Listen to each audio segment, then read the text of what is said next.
I got into the whole toxic positivity situation as well, because I wanted to kind of take a step back and look at my career. I knew that, the way I was working in São Paulo before I came to Canada, I knew it wasn't really sustainable. Like, I was constantly sick. I was, perpetually tired. It was really tough, especially like pre-pandemic, when you included like commuting in São Paulo and actually getting to places, going to meetings, all of that.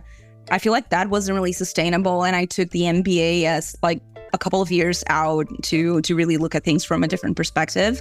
And the whole, toxic positivity research. Welcome to Latinx in Power, a podcast hosted by Thaisa Fernandes. Welcome to Latinx in Power. Today we are talking with Simone Lima. Simone is a podcast creator and a problem solver dedicated to making a positive impact with a passion for technology and creating... Deixa eu falar de novo. Creative pursuits. Welcome to Latinx in Power. Today we are talking with Simone Lima. Simone is a podcast creator and a problem solver dedicated to making a positive impact with a passion for technology and creative pursuits. Fun fact, she has lived in 5 different continents already. I'm very excited. I want to learn more about that. That's incredible. Welcome. Thank you. Thank you for having me. Super excited to talk to you. In this episode, Simone will share more about her career journey and also about her research on toxic positivity in the workplace, covering signs, mental health intersections, and coping strategies. I'm so excited about this conversation. As we are planning this episode, I'm personally very excited because it's a topic that we didn't discuss yet in the podcast. And I feel overall, we don't talk much, at least maybe in the workplace context. Yeah. So I'm very excited about that. That's true. I feel like the conversation's more present around the social media space. So it's interesting, and it's important for us to understand that it also happens in the workplace and how to deal with it. So yeah, absolutely. But first things first, what does it mean to be a Latina for you? Yeah, that was such an interesting question, because I don't know if you feel like that as well, but being a Brazilian person, like, I feel like we're not really, we don't feel like we're a part of the Latin American community as soon as, we're born and realize things. So for me, I feel like it's a journey still, understanding what it means for me. I feel like moving to Canada, I have been in Canada for around 3 years now. And moving to Canada and really meeting other, Latin American immigrants, like, that has had a major change in how I understand myself as a Latin American and as a Latin American immigrant. But I would say that for me, there's a lot about spontaneity in being Latin American. There's a lot about being very truthful to how you're feeling as well. So I feel like that kind of trickles down into, my research and actually wanting to talk about my feelings in the workplace. I feel like that's something that it's might be part of the culture as well, in terms of like discussing and, being very open about what you're feeling and how you're feeling. So yeah, it's a journey. It's been a journey that has been accelerating in the last 3 years, and I'm just super excited to, meet more Latin American people and kind of create that community around me. I've been learning how to speak Spanish, so I feel like I'm a little bit more inserted into the community. So yeah, it's been an interesting journey for me. I wouldn't know like how to define myself as a Latin American person, but it's been an interesting journey. I love what you said about being a journey. And definitely. Maybe changing, maybe you having a deeper understanding what it means for you, and this sense also changing. And what you said about like speaking Spanish, I think for me, it's something that I'm trying to force myself to speak Spanish more. I don't know how you feel about that. I feel for me, as I got more comfortable with English, I kind of like talk in English, especially because a lot of folks here that are Latinos, Latinas, Latinx, and Latine. They speak both languages, so I kind of like just speak in English. And now I'm like, no, I wanna improve my Spanish, and I wanna try to speak Spanish. Yeah, no, I'm definitely like very self-conscious when it comes to like, grammar and making sure that I know the words, because I feel like every Brazilian speaks some Portuñol. So it's like, oh yeah, sure, I'll make something up and have a conversation in Portuñol. It's fine. Like it's, travel friendly, it works, it gets you to places. But yeah, definitely like I'm very self-conscious when it comes to actually knowing the vocabulary. And so it's been not something that I wanted to just try without actually trying to learn the language and kind of to, honor the language and really understand like where the words come from and all of that. So it's been interesting actually learning Spanish as well and trying to practice it more. So That's incredible. And can you give us an overview of your career and tell us how did everything start?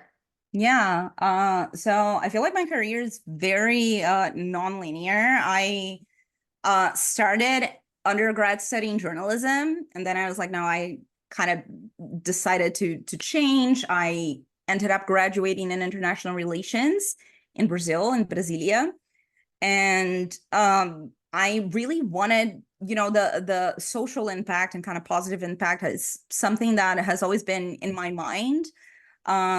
So I really wanted to work in international organizations, and I interned at the UN. I freelanced for the UN in Brasilia, and I realized that my style of work is maybe a little bit faster. I wanted to see things happening faster.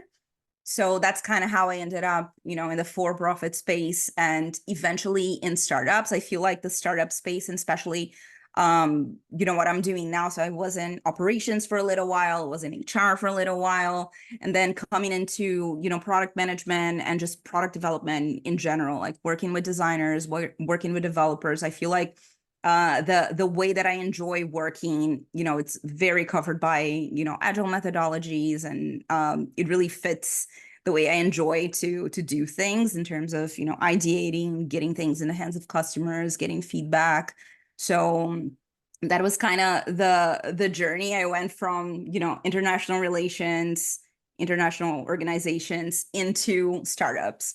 And then in startups, I have been a product manager, have been working in product management for the past 5 years. So.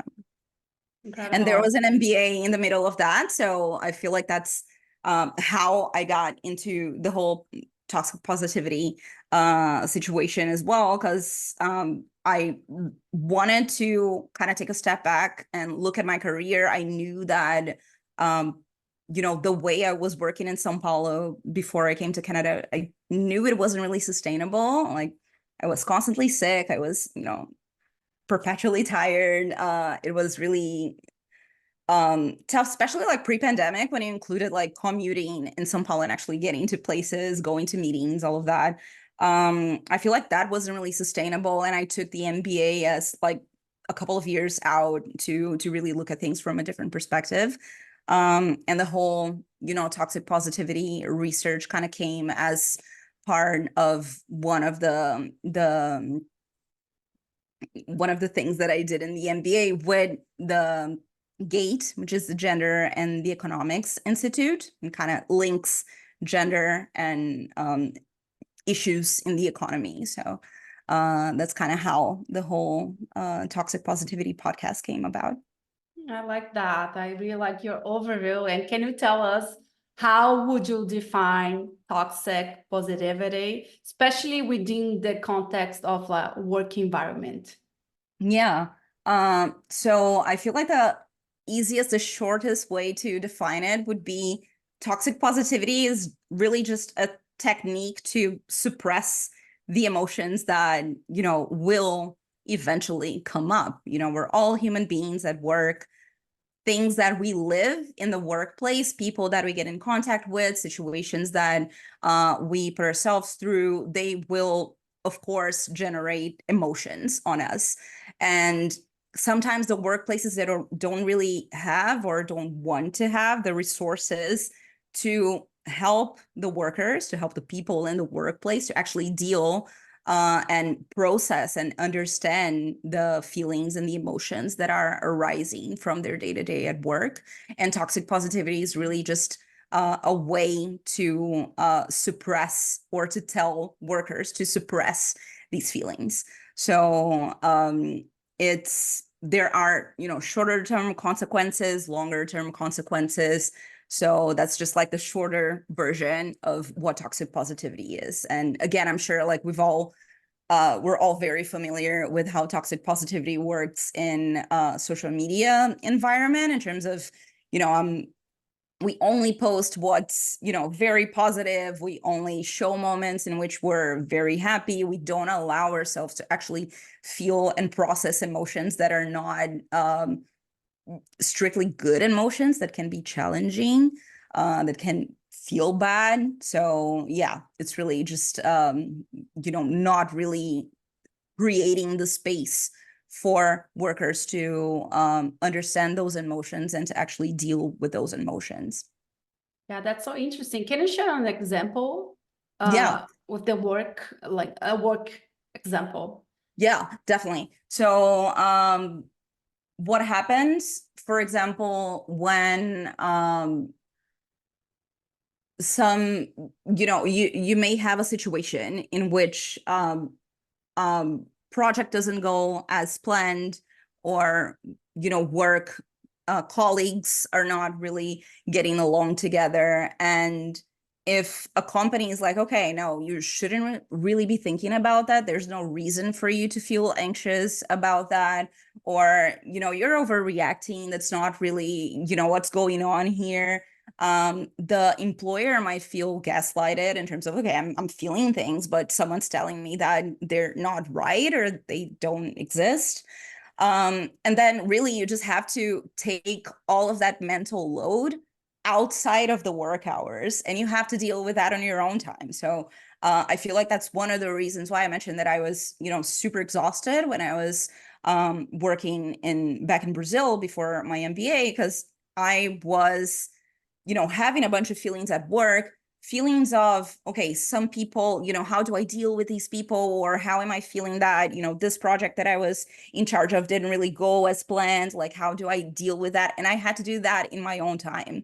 I had to pay for my own therapy. I had to, sit with my friends outside of work to kind of deal with these feelings that were rising, when in fact, like a healthier workplace would be looking to also create these spaces for people to understand and talk through their emotions and what worked and what didn't work and how we can make things better. And the next time, a healthier workplace would be kind of creating those forums in the work itself, like in the workplace, within work hours, so that you're not just like being pushed into delivering and then having to deal with the consequences of that in your own personal time. Yeah, yeah. And as you're talking, I just remember of something that happened at Yeah, work. I'm not sure if it is like a positive as example about that, but it just came to yeah, my mind. So I was working with this person, and the project wasn't going well, and this person yeah, was asking a lot of questions for this specific group of people. And I think we were wondering like why this person is asking those questions. But yeah, suddenly she said, "Oh, I'm actually asking this because this is important to me. I'm very excited about this. I'm with you, but I just wanted to understand what is happening."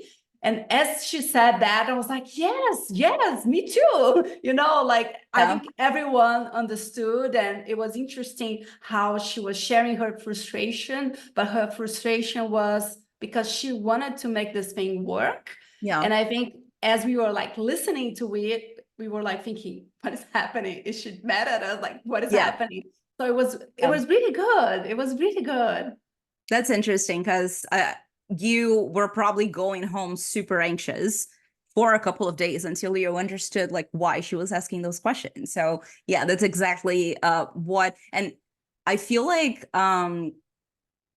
when it comes to working in with agile, that you have retrospectives, like the ultimate goal of a retrospective, for example, is to not discuss people, it's to discuss things that happened.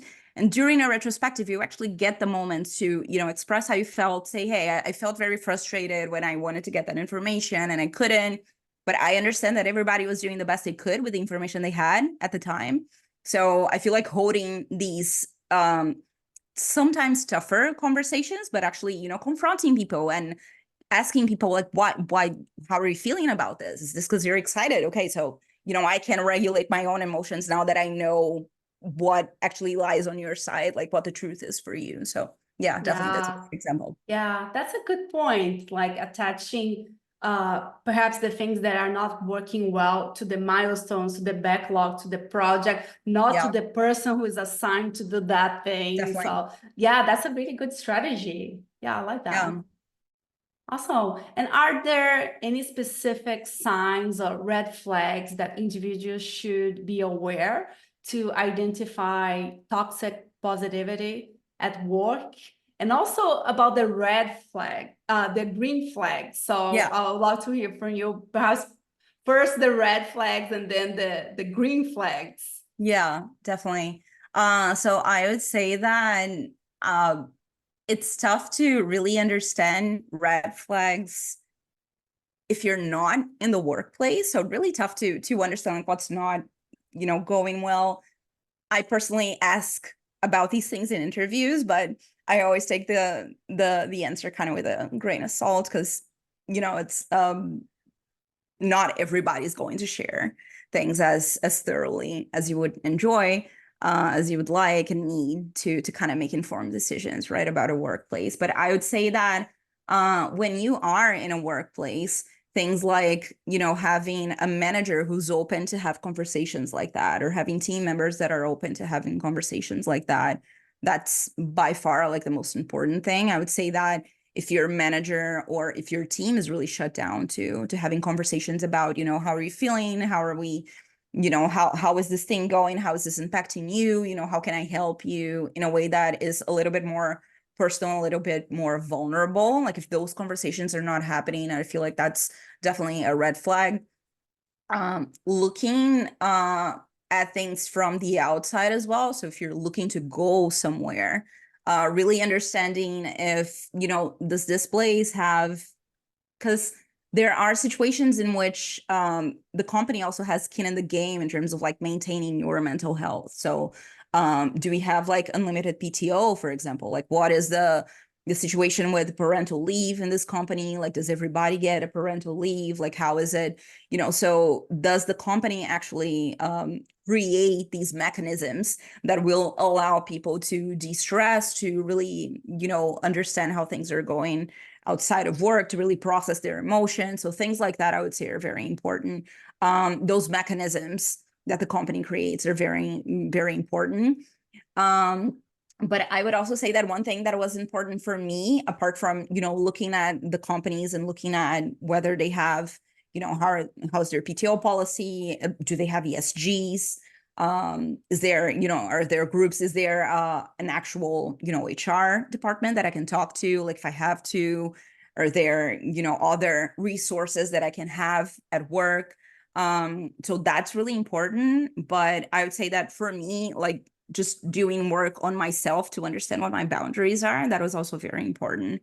Because I would say that after I realized that I don't know, I feel like my energy levels, maybe they're not as they were 10 years ago, or, but my energy levels, like I enjoy sleeping early. I enjoy, so really understanding what are my boundaries and kind of doing that soul searching thing for myself also really helped to maybe spot the green flags and the red flags.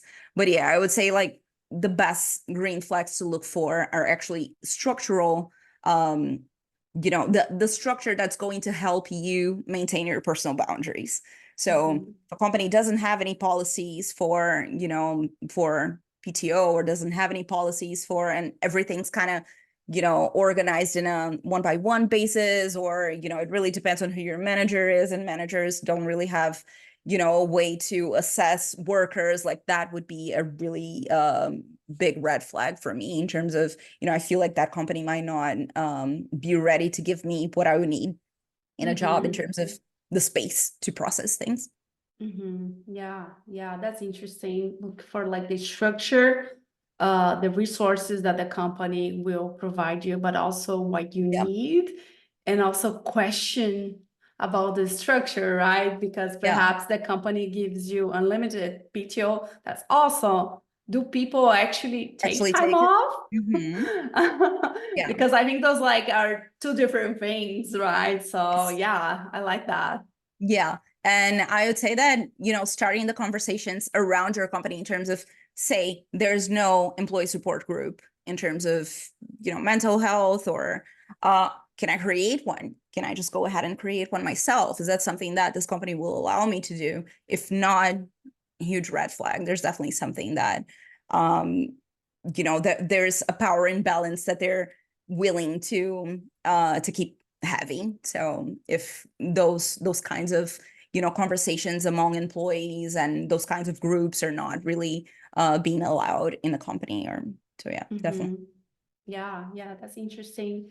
And in your opinion, how does toxic positivity intersects with issues like mental health or like burnout in the workplace? Yeah, it's so connected. As I mentioned, so my podcast is organized in 3 parts. It's a 3-part series. And the first part's really just discussing toxic positivity, what it is. But the second episode is focused on how toxic positivity impacts employees themselves. And the third episode was really focused on how toxic positivity impacts companies. So I did want to kind of make that distinction because no one is gaining anything. Like there might be a short-term gain for companies if you're, just pushing employees to, keep delivering. But in the long run, there's no one ends up, having a huge success because there is burnout. People will stop showing up. People will stop, getting involved in things in the company, and actually, there will be turnover. So there's definitely, you know, a perspective that's worth exploring in both sides in terms of company and employee. And when it comes to employees' mental health, it's definitely a major factor if you're being gaslit, for example. So the example that I brought up, and in my podcast, one of my interviewees kind of said that she was like, yeah, I kept bringing this issue up, but every time that I brought it up, people would tell me that I was not supposed to feel like that. So that I was overreacting, that person that I was working with wasn't really being abusive in the workplace. So if you keep feeling gaslit, you're definitely not going to be able to do your job well, and you're not going to be able to do your job for a very long time. So it's definitely connected. I would say that really understanding and processing your emotions and understanding how you're feeling and being able to regulate, it's really important to for you to not burn out in the long run. So they're definitely connected. And I feel like, ESGs and, groups that talk about mental health in the workplace, they're likely the one place to go to, or the first place to go to in your company if you're looking for someone to kind of have those conversations around toxic positivity and around how we can be, more welcoming of people and people's emotions in the workplace. Definitely. Yeah, that's so interesting. And what strategies or coping mechanisms can employees employ when faced with toxic positivity in their professional lives? Yeah. So I would say that there are some that are more short term. So emergency situations, like what can I do in this emergency situation that I just need to, regulate my emotions and kind of keep on working. But there's definitely longer term, how do I create and really understand my boundaries, and how do I understand how to assert myself as well in the workplace. So I would say that for me specifically, like shorter term things that have helped are related to, do I need 5 minutes to do a breathing exercise? So like meditation, breathing exercises, like all of that will help.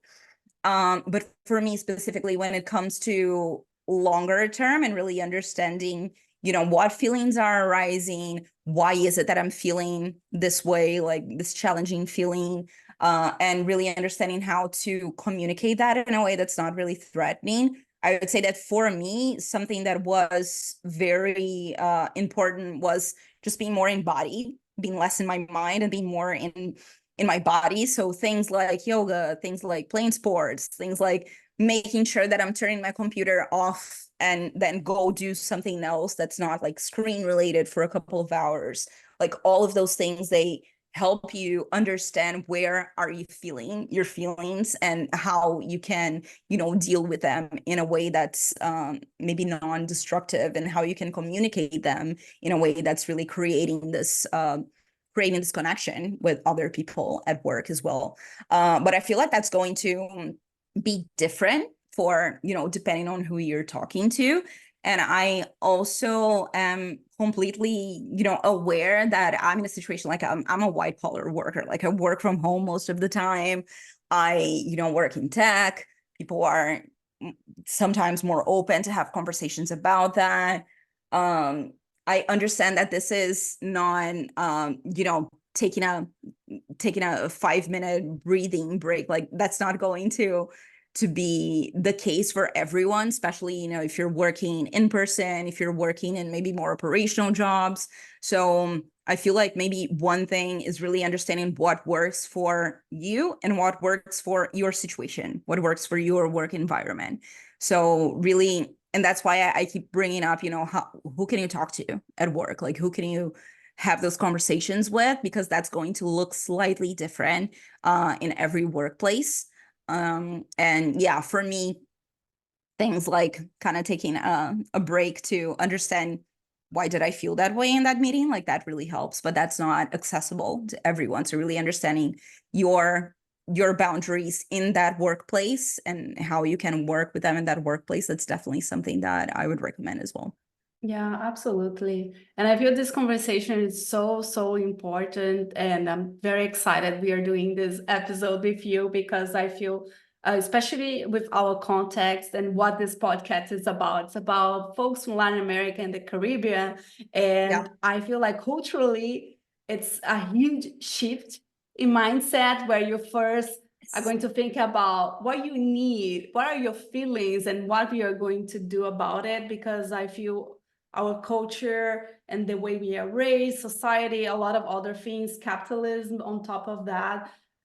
We are so used to dismiss ourselves. Yeah. So I think this is a huge, huge shift in mindset first. And maybe it's something that is going to take a lot of time. Yes. And I feel because of that, it's so, so important to be talking about that and talking about it with your friends, and just not forgetting this conversation, because it's not something that you will be able to change right away. Definitely. And again, I'll use that word, but it has been a journey for me, from understanding that my personal boundaries were being violated, then just I think I spent like both of my MBA years kind of thinking about that issue and like, how do I want to go back to work, and who do I want to be when I go back to work? Like what kind of employer do I want to be? Because I take a lot of pride and a lot of pleasure in doing a good job, but I also need to understand like what are my boundaries so that I don't, just step over them. So I definitely think that there is there's also the immigration issue as well. I feel like, I don't know if you feel like that, but um sometimes when you're an immigrant, you just feel like you have to prove yourself like 10 times harder. You need to, be more present. You need to deliver more. And sometimes like that comes in the expense of your mental health and in the expense of, you know, how well you can do your job in the long run as well. So I definitely agree that there's a big cultural discussion to be had around it. There's also a very societal wide discussion to be had about it. But yeah, like understanding that this is something that needs to be talked about and actually reaching out to people around you to understand like what can be done in your workplace. I feel like it's an initial step in a lifelong journey. Yeah, absolutely. And also the importance of having references and people Yes. that look like you, that speak like you, because as an immigrant, a lot of times we feel less than or Yeah. behind in a lot of things, but because we are comparing ourselves to native people, in my case, American people, it's just different. It doesn't mean that it's better or worse. It's just like different. So it's good to have references that Yeah. speak to you as well. Definitely. Definitely. And which resource helped you in your journey? Is there anything you want to share with us? Yeah. I feel like a book that has been in my mind, like it rented a place in my mind for a while now, is from this guy called Simone Stolzoff. And the book's called The Good Enough Job. And he really goes into main myths that we have around work. So we kind of think that the longer you stay at work or the longer hours you do, the more work you're going to deliver. That's not necessarily, like, a bunch of research has shown that that's not necessarily true. For example, goes into myths around, you know, is your workplace your family? Not quite. Like it's a capitalist transaction. Like we are, in a situation, there's contract, like there are, boundaries to uphold. So not really your family. Like whoever's telling you that your workplace is your family, like probably wants to get more work out of you than you would do if you were not being kind of fed that information. So his book has really helped me to really rethink how I look at work and how much space work has in my life. So I feel like I've started like carving out more time for myself and really, understanding, okay, sometimes I'll need to work longer during the week's fine. But how can I create resources for myself, and how can I create routines for myself that actually make me feel good? And how can I understand my worth without necessarily my it being my worth as a worker, as an employee, without it necessarily being linked to what I deliver at work. So that book is amazing. Highly recommended, The Good Enough Job. And then I would say I've been watching a lot of stuff on YouTube as well. So we were just talking about that before we started recording. I feel like there's one channel that has also been helping me a lot in my relationship with work. It's called The Financial Diet. And they're basically like, she's more focused on economics. It has helped me understand like how I look at my money, how I deal with my money, how, I plan so that I don't feel like I have to, grind every day. Like, how do I plan for the long term? But she also discusses a bunch about our relationship to work. Like, why do we identify ourselves with our work this much? How can we, create other, personas and kind of live, and have other interests that go beyond our work life? So I feel like those two have been in my mind a lot, and I consume like with the Financial Diet, for example, like I follow them, I watch every single video. So highly recommend these two. I love that. I'm going to Yeah. check them both. I want to read this book already. And I Yeah. feel that it's a really good complement to what we are talking about, the immigrant life, feeling Yes. less than, and just like sometimes the good enough, it's perfect, right? Yeah. But it's hard to keep that in mind. Yeah. So really, really good references. I love this conversation.